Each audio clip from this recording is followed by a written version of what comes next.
I'll still ask you guys, and the last thing I'll say is that I'll still ask you guys some questions. So feel free to contribute, all of you. I know you, Steve and Talia, you're in Pono Pono, but can still answer some questions. Great. Well, hello, Annie, and hello, people who are viewing this later during Zoom. Um, I guess I should introduce myself a little bit. My name's TK Ford. I'm a alumni from BYU Hawaii. I finished my master's degree about a year ago in conflict resolution and management. And professionally, I work right now as the associate director of Project Peace in Salem, Oregon, doing peace education. So I teach a lot of workshops. If you're in IPB 425, I basically just teach workshops all the time about dangerous love and anatomy of peace.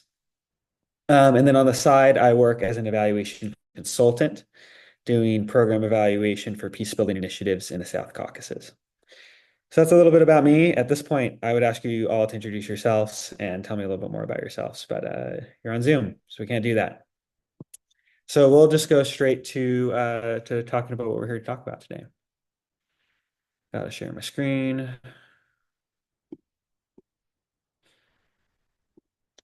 Here it is.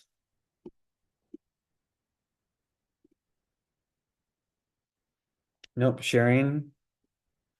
Thinking sharing my screen, clicking on the wrong thing. Great, the mistakes immortalized in this video. Okay. So the workshop that I was asked to come in and talk about is developing your idea. So if you're coming into this, you could be in various stages of having an idea. I know Annie, you're a one participant here. Would you mind sharing a little bit about where you are right now and your idea for the Pono competition? Yeah, my idea is a project I'm already working towards with Pono Pono, but basically it has to do with peace education and teaching it's basically just teaching peace education through music lessons Okay, great. geared towards elementary aged kids. Okay, great. So you already have a pretty good, at least kind of high level idea of what you want to do and what that's going to look like. Great. Thanks for sharing. So you viewing might be in a similar place. You might have a pretty clear idea of what you want to do, or you may still be at square one. And so we're going to kind of cover all of everything in between, hopefully, with this little workshop. So to give you an idea of what that's going to look like, here's how where we would have done introductions, but we're not going to do that. We're going to talk about three things, hopefully today. One is choosing a conflict. So brainstorming, hopefully, a couple options if you don't have an idea yet. Two is conflict analysis. And so hopefully you'll have a little bit of a research plan, a little bit of something to help guide you as you start to think about the conflict or the need that you're trying to fulfill. And then lastly, program design. So then this is getting to the more tangible aspect of how to actually run a program, how to think through it. And we'll talk about that through a logic framework. So hopefully that gives you a frame of reference to think through your project as you start to develop your idea. Great. We don't need to go through that. So first thing is identifying a conflict. So as part of the competition, one of the parameters you have is to focus on a project that's using peace building to meet a specific need in the Asia Pacific region. So that covers this large area that I have on a little map here. So that's the first thing we're going to think about just as a scope for what these projects are. Now, I put this together thinking we do this with you here. So I'll go through these questions and you can just pause your video as we go through to kind of work through some of these particular questions, but also to do some more in-depth research that you wouldn't have had a chance to do if you were here live. So choosing a conflict, I just put three questions that I thought we could, you going through this could kind of think through. So in the Asia Pacific regions, what are conflicts and needs that you already know something about? When is the deadline to submit their project? The deadline? Yeah. They have to register their team by November 6th, and then the deadline will be the presentations will be December 2nd. So the deadline is just the presentation that they're doing in front of judges. Yeah. Great. Okay, yeah. So you got 2 months. Good reminder for all you watching this. That's when that is. So you don't have a ton of time, and I'm sure you're busy working on lots of other things. So it's helpful to start from a place that you already have some context or some knowledge about a conflict. So if I were doing this, I wrote down just a couple ideas, starting kind of from very broad, narrowing down to being more specific. So you could think about the Asia Pacific region and think about large scale conflicts that exist, something like China, Taiwan, North Korea. There are lots of big conflicts that exist in the region. And you could try to think of a program that's trying to intervene or have some sort of impact in these larger scale international conflicts. So this is just one that I've particularly done some research on and done some papers on. You could think about more general types of conflict that exist in the Asia Pacific region. So I grew up in Laie and I went to school at BYU Hawaii. And so a conflict that I know is in the region is about land use. In our community near Laie, right next to Kahuku, this was a very tangible conflict with the wind farms. Whether or not it was appropriate to build windmills on the land in Kahuku, there were lots of opinions in the community, but also about whether or not that was given the nature of the land, whether or not that was appropriate. Same thing on Mauna Kea with the TNT telescope. So this is a conflict or a type of conflict that exists in lots of different places in the Pacific, not just in Hawaii. But you could think about this is a realm of conflict that I want to try to design an intervention, try to have a positive impact in using peace building. We could go even more narrow about we live in a community, Laie and BYU Hawaii, and there are conflicts that exist between the community and the school. At least there were when I went there, when I lived there. But there are also conflicts that exist in BYU Hawaii. When I was there, I worked on a project about the honor code and about conflict that exists between students and the honor code office.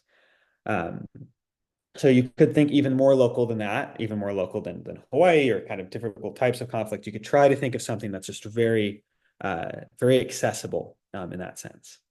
And the last type of conflict in the home, which just gets to this idea that peace education, which Annie also talked about, is just something that is a need in almost every place and space. So you could think about just kind of what are universal needs that exist in a lot of different spaces that I can utilize my peace building knowledge towards. So that'd be the first thing I do, and you can pause here and think through that, write down some notes. Great, you did it. The next question I would ask is what conflicts are accessible to you? From what I understand about the Pono competition is we want this to be something that's practical, something that you have the opportunity to actually try and implement potentially if you win.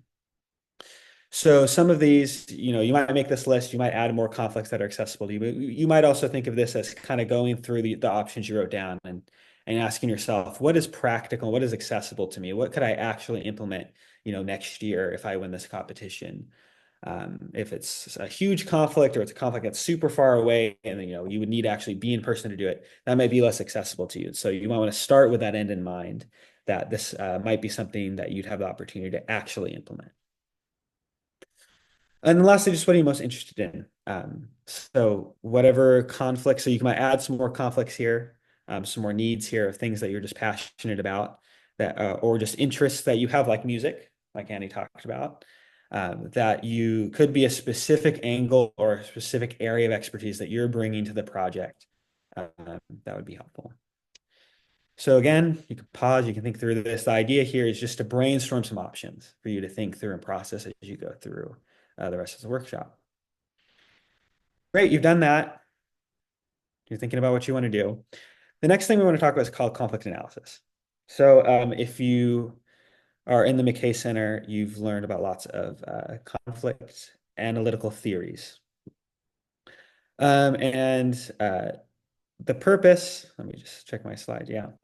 So the purpose of why we're going to do this, and again, just making it really clear, and I'll talk about this throughout the rest of the presentation. The reason I wanted to talk about conflict analysis in this is that this is something I learned at the McKay Center, is that our theory of conflict explains the conflict, why it's happening, and it often holds the solution to that conflict. So our analysis is inseparably tied to the solution. So we need to be able to think about those things as one continuum, right? And I'll explain that a little bit more as we go through this.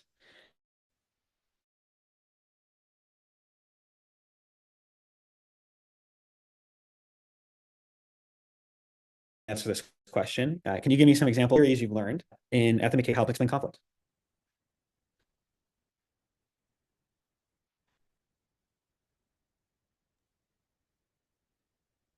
It glitched a little bit. Could you ask that question again? Yeah, no problem. What theories have you learned at the McKay Center that help explain the causes of conflict?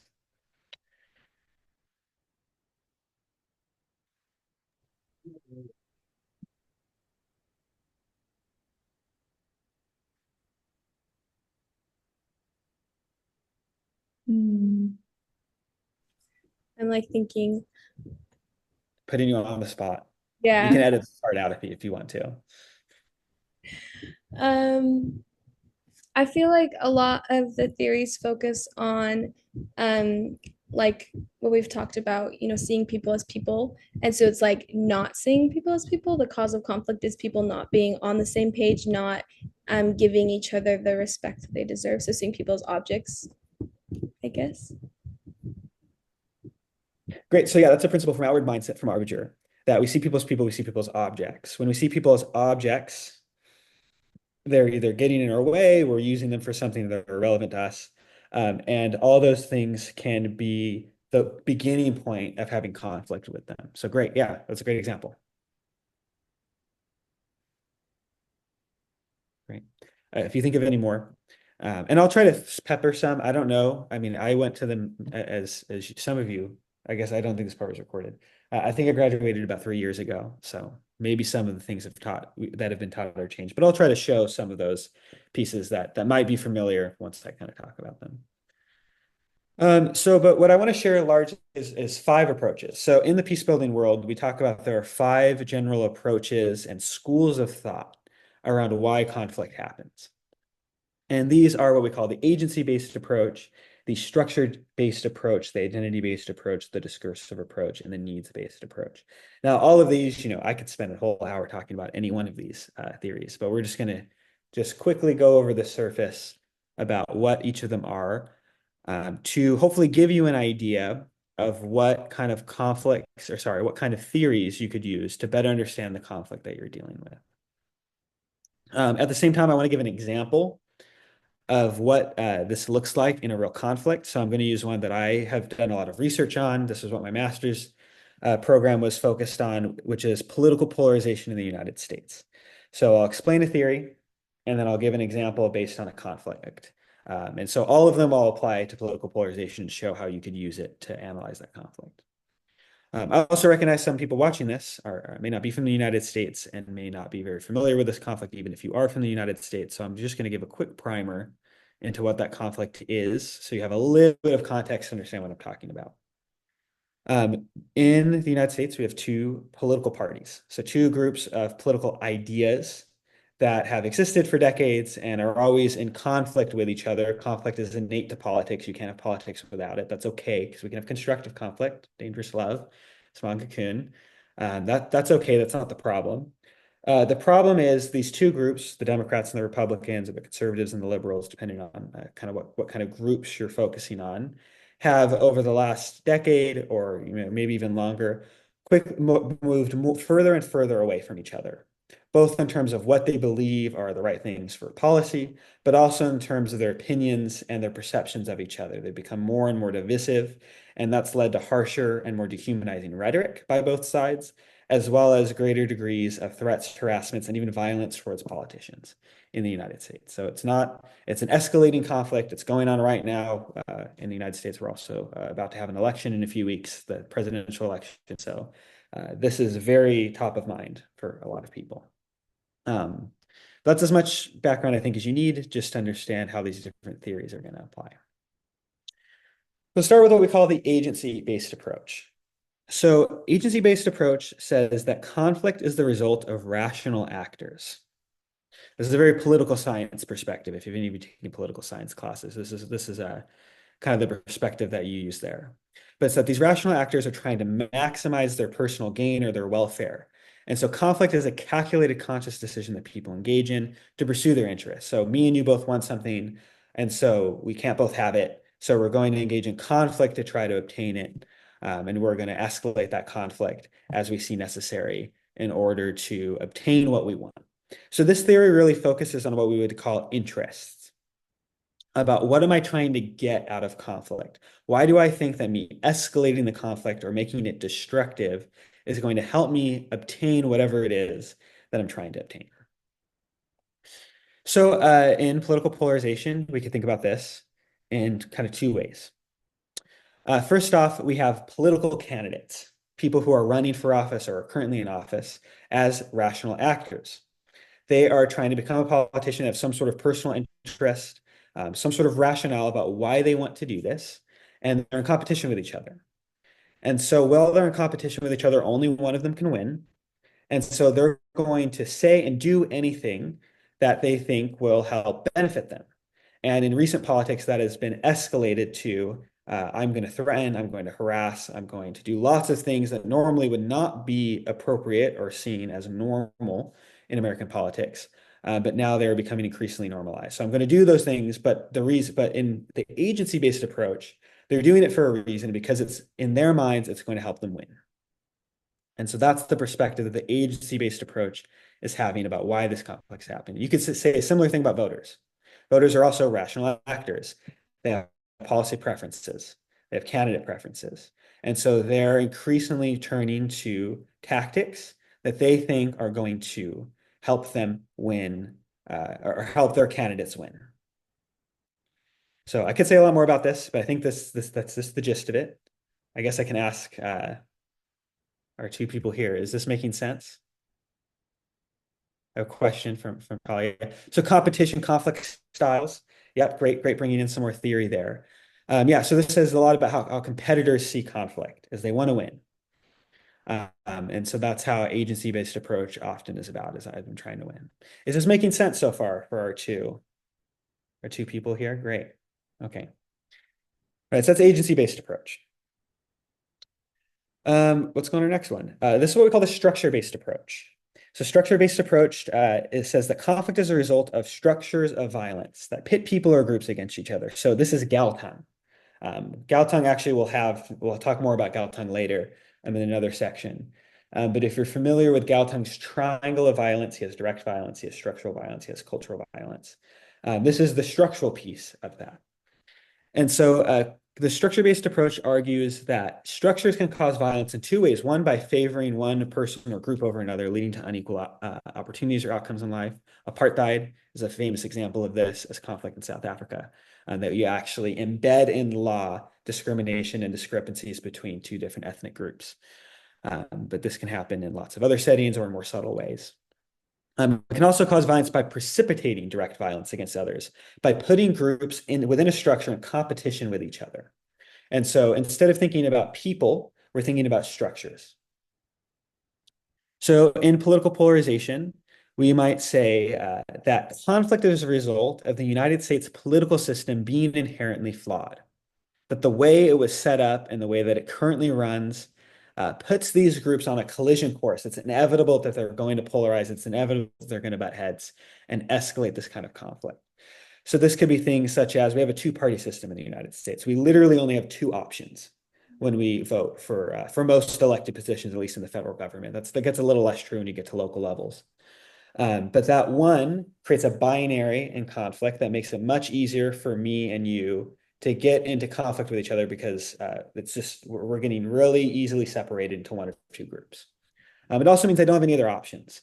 So if I don't really like option one or two, I don't really have anything else that I can do or say, and that can cause frustration.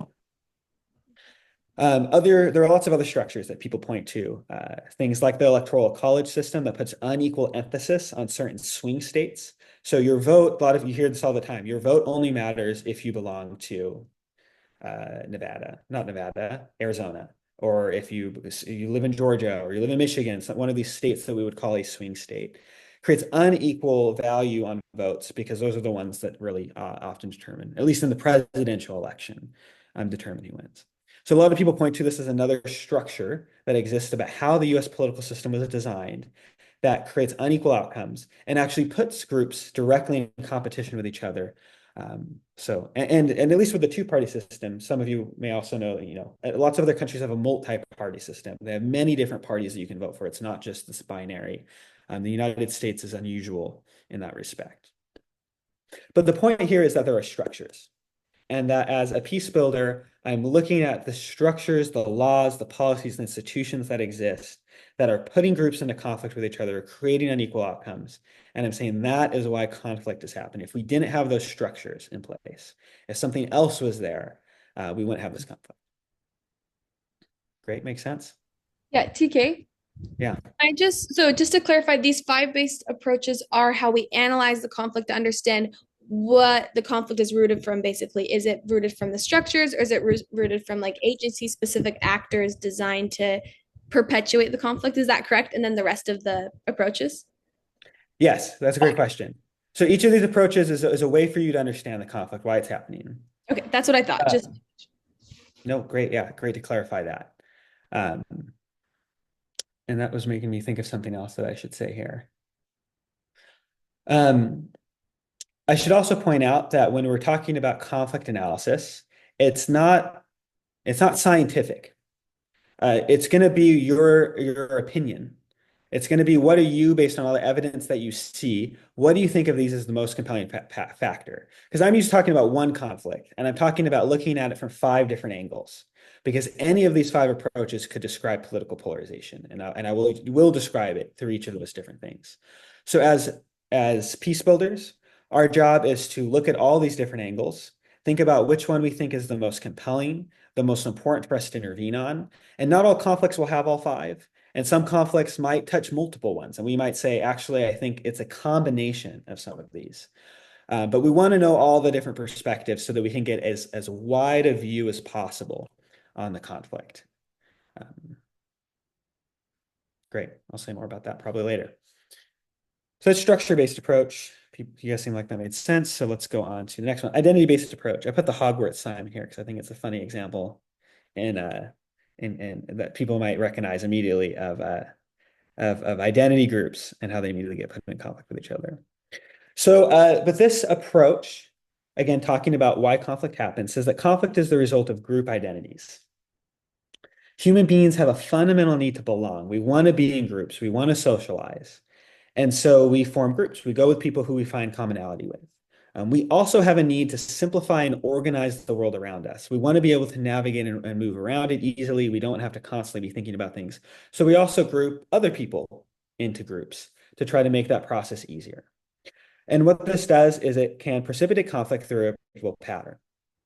So we form a group to fulfill that need to belong.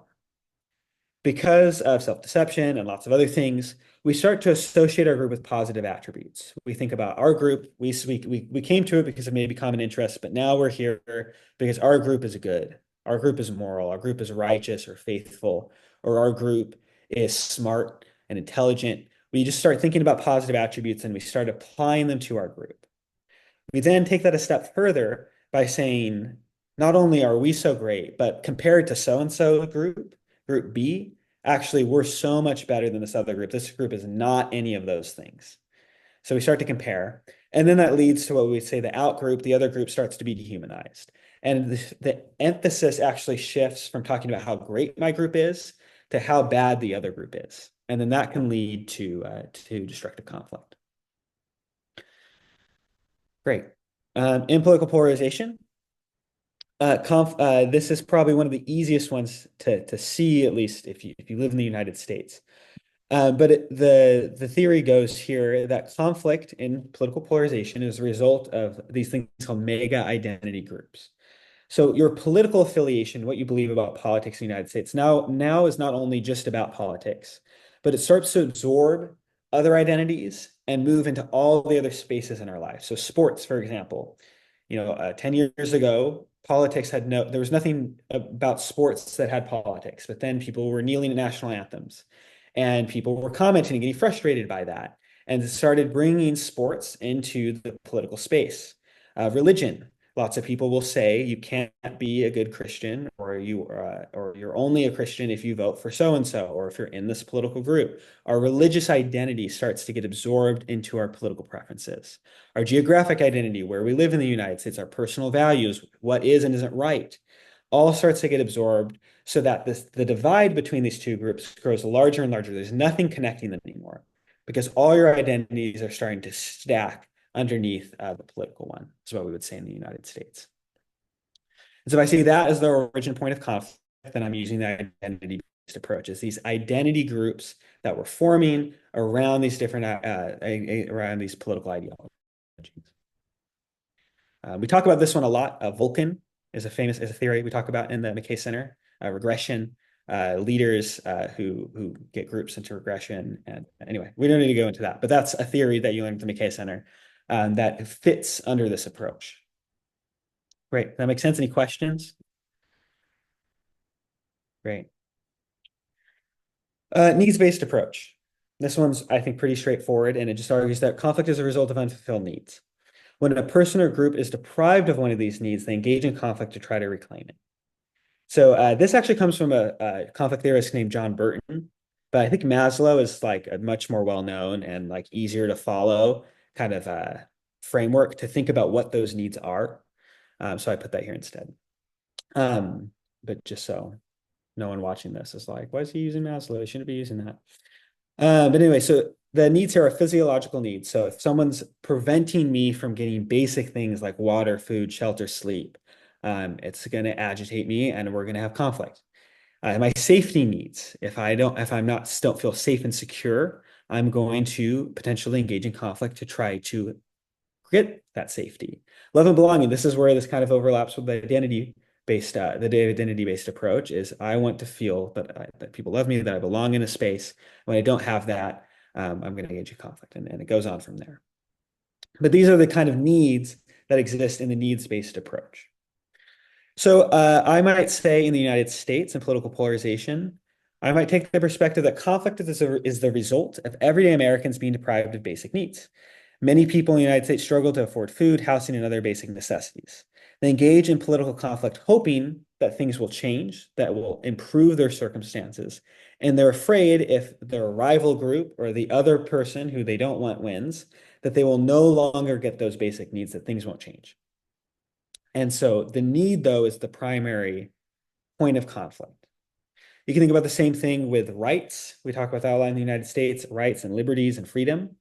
And so lots of Americans want those freedoms to be protected. And they feel like things like freedom of speech or reproductive rights or bodily autonomy, there's lots of different rights that both groups in political polarization will talk about are under threat or have been deprived. And if their side doesn't win, or they're afraid if their side doesn't win, they will not be able to have those rights or those needs met.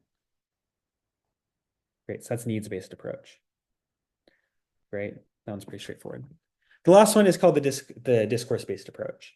And this is that conflict is the result of stories, narratives, and discourses that create our perception of reality.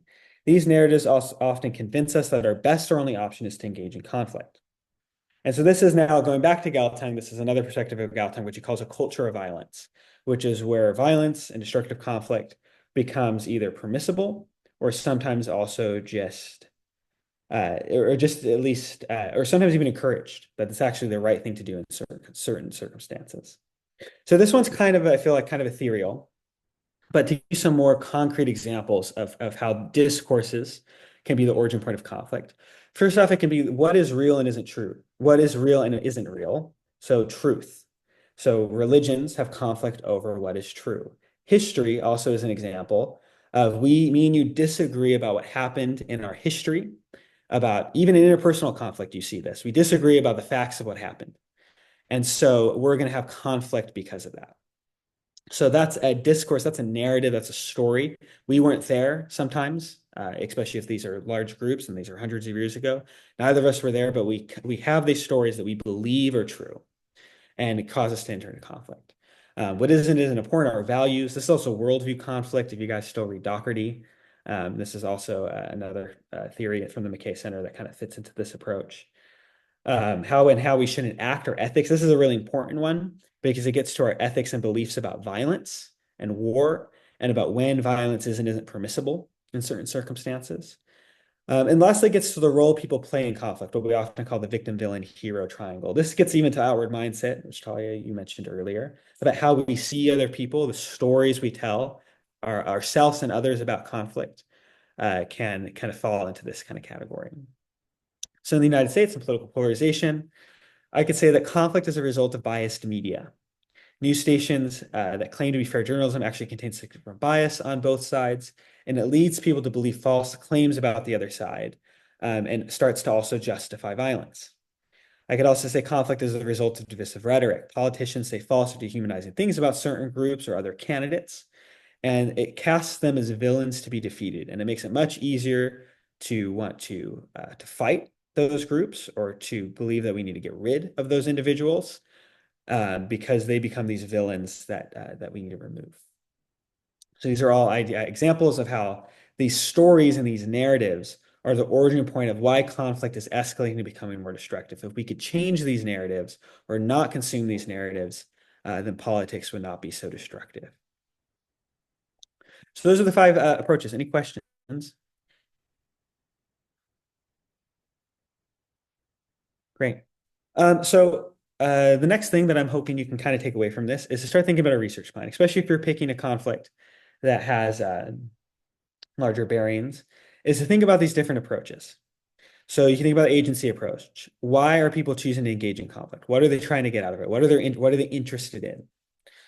What structures are contributing to the conflict? Laws, policies, institutions, traditions, all these different things. What groups are involved in the conflict? What holds those groups together? So what makes them a cohesive unit? But also, how are they dehumanizing and casting the other side with negative attributes? What needs are maybe not being met for certain groups in this conflict? How is that causing them to engage in conflict? What narratives do people hold about each other, about conflict itself, about violence? And where do those narratives come from? So these are all questions you can ask in your research plan as you try to understand what perspective best explains your conflict. Just another point on research plans is also sometimes helpful to think about what solutions have people tried before. If you're doing peace education or dialogues or workshops, have people tried to do this in the past? If they worked, what can you replicate? We care about things being effective and working more than we care about them being original. Just make sure to cite it if it's somebody else's idea. But at the end of the day, as peace building, we want to be effective. And so if somebody's already tried this, don't reinvent the wheel, but try to learn from them. And if you find someone who's tried to do this and it hasn't worked, what can you learn from that too? So here's a great opportunity. You can pause, think through some questions if you know what your conflict is, if you've already thought of it, and you can write down what are some questions here that you think would be helpful to learn more about. Okay, great. We did it. How are we doing on time? Oh, we have plenty of time. The last section today is program design. So this is probably the most practical part, I would think, of actually how to kind of think through a program. And we're going to use what's called a logic framework. So this is kind of the program design 101. And logic frameworks have a few more steps, but this is the really basic gist of it. But we have first off a goal, which is what is the overall change we want to see in the conflict. Then we have outcomes, which are key steps and things that need to happen in order to create that change. And then lastly, activities. These are the tangible things we want to do to create our outcomes. So this gets back to analysis equals solution. So why did I talk for 20 minutes about conflict analysis? Because that maybe it didn't seem as helpful. But again, so because our theory of conflict explains the conflict and holds the solution to that conflict. So when we're thinking about our goal and setting a goal, we want to think through what is the actual thing that's going wrong, that's causing this conflict? What do we actually need to change for this conflict to be resolved? And we have to think through the analytical steps in order to come at an accurate understanding as best we can about why the conflict is happening. So, and then that leads us to a solution. So if I'm using agency-based, I think that's the problem. How do I work with parties to help them understand how destructive conflict is not in their best interest? How do I change structures to stop destructive conflict? So these are the solutions. I'm trying to change perspectives. I'm trying to change structures. I'm trying to create connection across divisive identity groups. I'm trying to fulfill needs and find collaborative solutions to fulfill those needs and focusing on that. or I'm trying to change the narratives that people consume in the course of conflict. So this starts to hopefully starting to see how the way we approach conflict and think it's happening starts to inform the solution, which then gets to creating a goal. So our goal describes the overall solution, what we're trying to accomplish based on our analysis. So I'll give you just an example, continuing with political polarization. I'll say that I think the identity-based approach was the most compelling to me. For my research, I think these identity groups, these mega identity groups, the fact that there's nothing connecting these people anymore, is the most problematic thing. So my goal then would be something that like Americans have and are bonded over identities that transcend politics. So that could be national identity, could be other identities. But I'm trying to think through how do we bond and cross this divide these two polarized identity groups have created in American politics. So that's my goal. Then I'm going to think about my outcomes. Okay, what can that start to look like? What are some specific changes that would help create those bonds? And so I might pick two. So I might say outcomes I want to see happen is that Americans have the ability to navigate political differences within the family. If you can't see the perspective of your parents, of your sibling, of a significant other who has a different political opinion of you than you, it's going to be really hard to do that with anybody else. So one perspective could be, okay, for us to bond over identities, we need to start in the family. And the family itself is an identity group. And if I can create those bonds and make sure that the family is a more important identity than political preference, you can stay together even if you disagree about politics, then I think that's going to help create this overarching goal and help resolve the overall conflict. Then my next outcome is I put Americans disentangle faith from politics. I think that's an incredibly divisive identity group that's been absorbed for a lot of people into their political identity group. It's in those mega identities. It's really divisive. And so one outcome I could say is we actually need to find a way to extract it out of those mega identity groups. How do we separate politics and faith? So that would be a second outcome that I could say. Another specific way that I think we can create these bonds. Faith is another identity group that I think we can find commonalities in regardless of politics. And so again, this is trying to show how our analysis, our conflict theory is defining the solution. I think identity groups are the problem, so identity is also the solution. How do I use identity groups like family, like faith, to actually bridge this divide that's being created?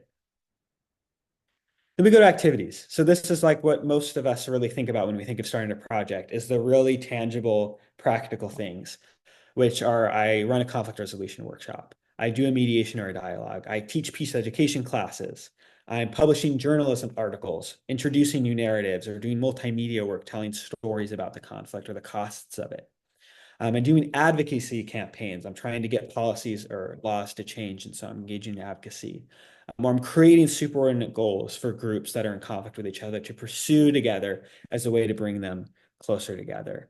These are just some examples of some activities or theories that a lot of people use when it comes to conflict. So this is also where that practical element comes back here, which is the scale of our activities has to match the resources at our disposal. Our time, the connections and accessibility we have, the knowledge and skills, our funds, our personnel, the money that we have. Again, you wanted to think through, so you can think high scale. I just laid out a national conflict that covers millions of people. And the goal and the outcomes talked about that. But now as I get to activities, I have to think about if I'm going to do this practically, what's really in the scope of what I could actually do.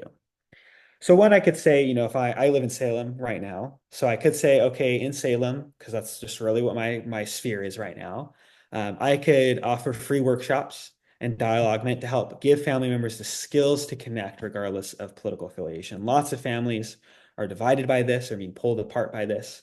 And I think a lot of people would actually be really interested in attending a workshop about how can they keep that connection going despite the divisiveness of politics. Another thing is I can meet with local pastors and church leaders to make a plan to teach peace from the pulpit. So how do I work with other local leaders in my space? I'm not going to be able to cover the entire nation, but I live in Salem. I live in one town, one city here in Oregon.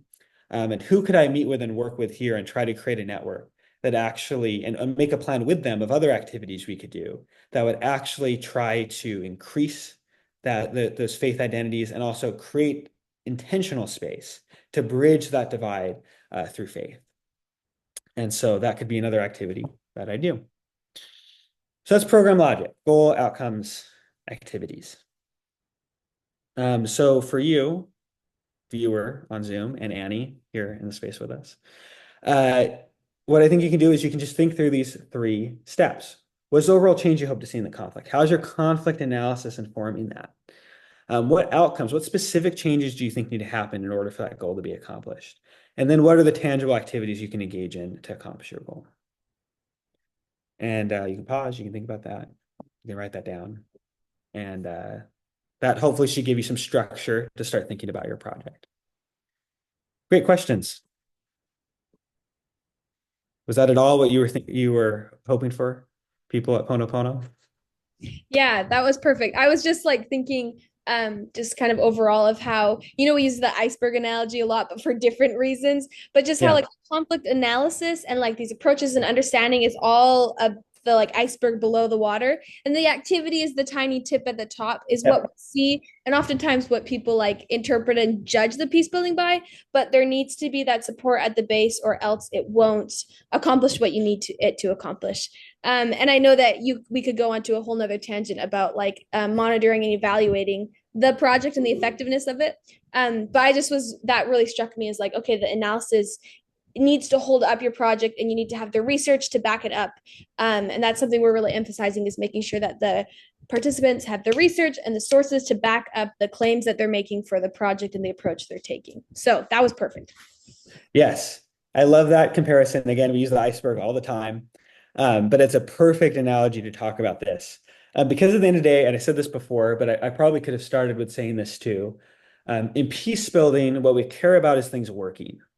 And that's why I do a lot of evaluation work. That's how I got into it. And again, we could go on a whole tangent with that.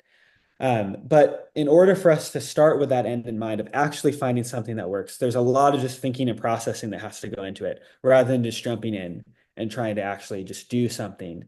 You have to be strategic, and you have to be analytical, and you have to think through, why are we doing the things? What's actually going to have the biggest impact? So love that. Yeah, TK, I think you nailed it there. 'Cause I think the tendency sometimes is to jump in and do something. So giving us this framework just to think through it and be solid around is super helpful. So thank you. Yeah, great. Thanks. Annie or Talia, do you have any questions? We can talk more about also that analytical side, but I also can answer questions if you want about the tip of the iceberg, about practical work. I do peace education. That's what I spend most of my time on, that and program evaluation. And I know, Annie, you said that's what you're doing. So I don't know if you have any questions specifically about that, or want to talk about that, but also totally fine if not. I have one question. Okay, And great. this is something, because I've been in a few different classes where you've done a presentation, like the facilitation class, also 480 class, and then the NGO class last year. And you talk a lot about like the monitoring and evaluation, and a lot of the ways I feel like, especially in facilitation, that we learn to monitor the effectiveness of a project is through a survey, like whether it's before and after surveys. Can you talk a little bit about, for like the peace education route and the workshop route facilitation, maybe some other ways or some like depth that you can understand what impact your material is making? Does that make sense? Yeah, absolutely. Yeah, and so in program evaluation for peace education specifically, and I would maybe expand that to say any education initiative, you're generally following a program logic of 4 things. And I'll get to the like how you measure and you think about impact. The first we would say is learning. So if I'm teaching a dangerous love or an anatomy of peace workshop, the first thing I want to evaluate, either through a survey or through some other means, is whether or not you actually understood what I was saying. Did you learn the language? Did you learn the content? That's often very baseline, when you're in a class, that's what you measure. But it's important. If you never understood what I was saying and the points I was trying to make, then you're never going to get to any further step. Oh, you know what? I'm actually skipping a step. That's the second step. The first step is experience.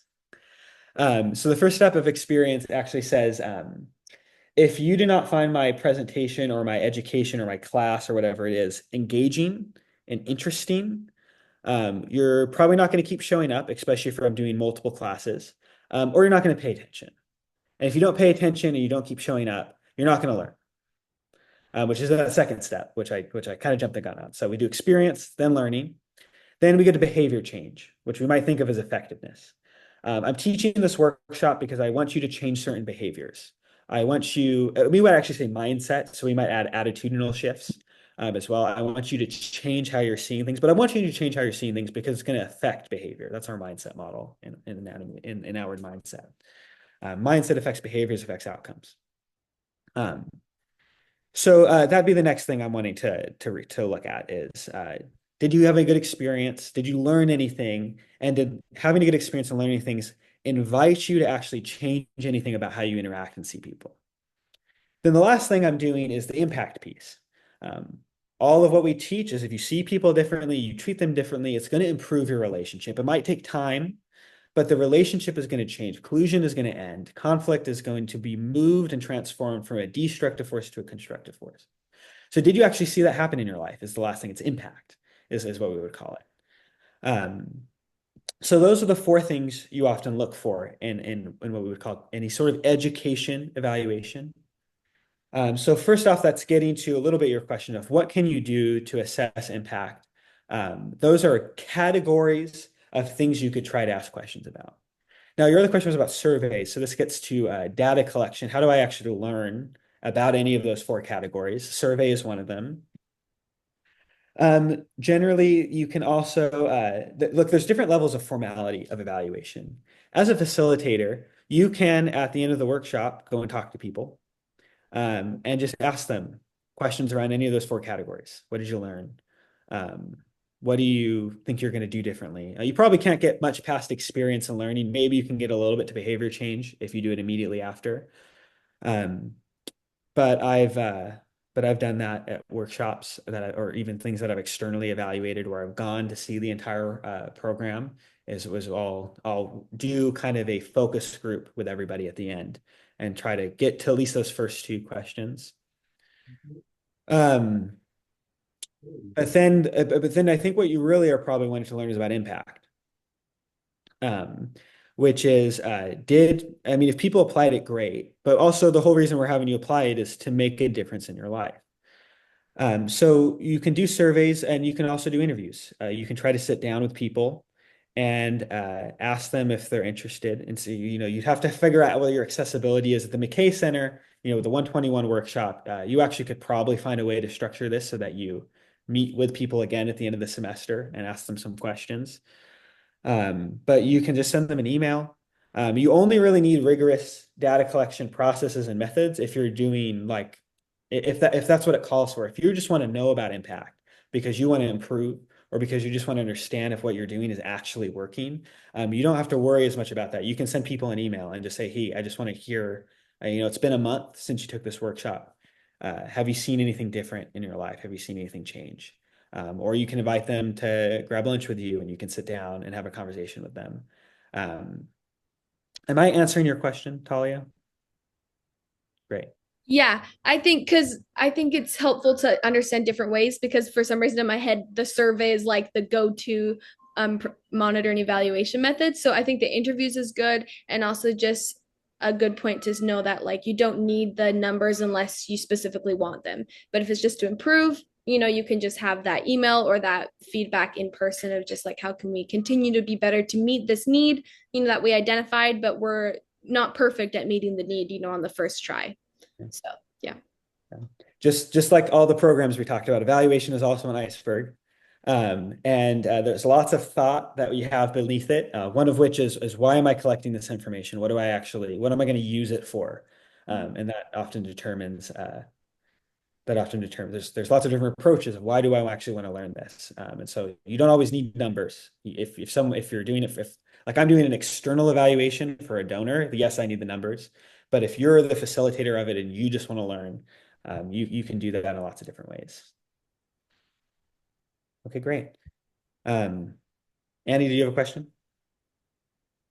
I feel like I had just have been having similar thoughts to or questions like Talia just asked, especially because I'm working with kids and I want to work with kids on just how am I really going to see the impact if, because just kind of similar thought process, like, oh, you do the workshop, you send a survey, you see, get the feedback. But with like kids, you don't really send a survey. Like interviews, I could see, I don't really know how that would work, but yeah, just kind of thinking towards my audience. Yeah, how Um, old are the kids that you're working with? so I am kind of shooting for like third grade and Okay, up. really young. Okay, yeah, because I do work with teens, so kind of like seventh graders to 12th graders. So that's a younger, so I do evaluation with them, but it's easier to send a I can actually send a survey to most of those age groups if it's short, or I can talk with them at the end of the program. Um, so that's a good question. Let me ask one more question. Also, do we need to end? Sorry. No, okay, we're good. Um, one more, let me ask another question for you, Annie. How are your workshops structured? Is it just a single workshop that you teach and then you're out, or is it a series? Is it in a school? What's the structure that you're thinking if you've thought that far? I'm thinking series of like we're teaching them music skills and then like adding piece building skills along the way as well. Okay. So this is good if you're doing a series. So one thing that I think you could do from like a general discussion standpoint is after your first workshop, you could start every single class by saying, who remembers what we learned about last time? So you're starting to measure a little bit of learning and retention. And then you can ask people. So like if I taught two mindsets, I taught you, you see people as objects, you see people as people. Can anyone give me an example of a time they feel like they saw someone as an object this last week? Or can anyone give me a time that they feel like someone saw them as a person that you felt seen? I mean, you might have to work on the language a little bit for a third grader, but it's kind of that idea. And ask them to apply it and they might be able to give you something. And as you go through your series, just think about more in-depth questions that you just start each class with and start to ask about, okay, like we did collusion. We talked about conflict escalation, or we did talk about turning first. I don't know if you're going to use, I'm using outward mindset because that's what I teach a lot. I don't know if you're using that, but that's also in Dangerous Love. Um, but like, did anyone have an opportunity to turn first towards someone today? Or this week after we taught this, and give kids an opportunity to share. That can be a way it's informal. It's not like, it's not going to be as much the numbers, but at least from an improvement perspective and this isn't even doing anything perspective, you might start to get some ideas. Is that helpful? Yeah, that's super helpful. Thank you. Great. If you win, we can talk more about it. Just because of TK, if you want any. Great. Okay. Well, we're pretty much at the top of the hour. So, if anyone has any questions, I can send you these slides if you'd like to have them, just to give people. I don't know if there's enough information on there for it to be useful, but people can flip through it if that's helpful. But yeah, anything else? No, thank you so much, TK. Thanks for taking time out of your night to help us. We appreciate it. Yeah, no problem. Always happy to help out with anything that's going on with the McKay Center or Pono Pono. We appreciate it. All right. Have a good night, everyone. Thanks.